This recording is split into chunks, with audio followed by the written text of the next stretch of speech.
Hello friends, आज मैं आप सभी का मेरे YouTube चैनल अचल मन विचार मंच पे फिर से स्वागत करता हूँ। हमेशा की तरह आज भी मैं एक अच्छी कहानी आपके लिए लेके आया हूँ। एक समय गौतम बुद्ध अपने शिष्यों के साथ भ्रमण कर रहे थे।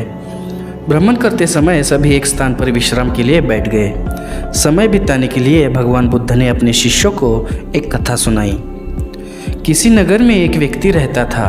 वो व्यापारी था, पर उसका व्यापार अच्छे से चलता नहीं था। इस वजह से वो बहुत दुखी था। अपना व्यापार अच्छे से चले, इसके बारे में वो हमेशा सोच रहा था। तो उसने इसके बारे में एक तरकीब लगाई।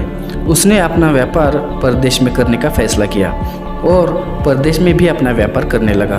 उसका व्यापार अच्छे से अब होने भी लगा था। मेहनत फली, कमाई हुई और उसकी गिनती सेटों में होने लगी। महल जैसी हवेली बन गई। वैभव और बड़े परिवारों के बीच उसका जीवन बड़े आनंद से बीतने लगा। एक दिन किसी दूसरे नगर से उसका एक संबंधी आया। बातचीत के बीच उसने बताया कि उसके यहाँ का सबसे बड़ा सेठ गुजर गया है। बेचारे की लाखों की संपत्ति पड़ी रह गई। बात सहज भाव से कही गई थी, पर उस आदमी के मन को डगमगा गई। हाँ, उस सेठ की तरह एक दिन वह भी तो मर ही जाएगा। उसी क्षण से उसे बार बार मौत की याद सताने लगी। हाय, मौत आएगी, उसे ले जाएगी और सब कुछ यही छूट जाएगा। मारे चिंता के उसकी देह सूखने लगी। देखने वाले देखते थे कि किसी चीज़ की उसे कमी नहीं है, पर उसके भीतर का दुख ऐसा था कि किसी से कह भी नहीं सकता था। धीरे धीरे वह बिस्तर पर पड़ गया। उसका बहुत इलाज कराया गया। बहुत सारे वैद्यों ने उसकी तबीयत ठीक करने की बहुत कोशिश की, मगर हाथ कुछ न लगा। उसका रोग कम होने की बजाय बढ़ता ही गया। एक दिन एक साधु उसके घर पर आया था। उस आदमी ने बेबसी में उसके पैर पकड़ लिए और रो रो कर अपनी व्यथा उसे बता दी। यह सुनकर साधु हंस पड़ा और बोला, तुम्हारे रोग का इलाज तो बहुत ही सरल है। उस आदमी के खोए हुए प्राण लौट आए। अधीर होकर उसने पूछा, स्वामी जी, वह इलाज क्या है?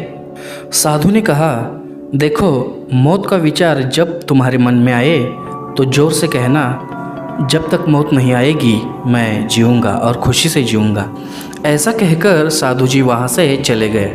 और 7 दिन के बाद वो आए तो उन्होंने देखा कि वह आदमी बीमारी के चंगुल से बाहर आ गया है और आनंद के गीत गा रहा है। साधु जी के देखकर वह आदमी दौड़ा और उनके चरणों में गिरकर बोला, महाराज, आपने मुझे तो बचा ही लिया।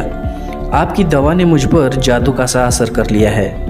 मैंने समझ लिया है कि जिस दिन मौत आएगी उसी दिन ही मरूंगा, उसके पहले नहीं मरूंगा और खुशी से जीऊंगा। उस पर साधु जी ने बोला, वत्स, मौत का डर ही सबसे बड़ा डर है। मौत का डर जितनों को मारता है, मौत भी उतनों को नहीं मारती। तो दोस्तों, कहानी यहाँ पे ख़त्म होती है। ये कहानी आपको कैसी लगी ये हमें कमेंट करके ज़रूर बताएं। अगर आपने अभी तक मेरे चैनल को सब्सक्राइब नहीं किया है तो सब्सक्राइब भी ज़रूर करें। ये कहानी अगर आपको अच्छी लगती है तो लाइक और शेयर करना ना भूलें, क्योंकि आपके एक शेयर से ये कहानी अच्छे आदमी को भी सुनने को मिल सकती है और क्या पता उसका जीवन भी इससे सुधर जाए। तो मिलते हैं दोस्तों अगली वीडियो में। तब तक के लिए खुश रहिए और खुशियाँ बांटिए। धन्यवाद।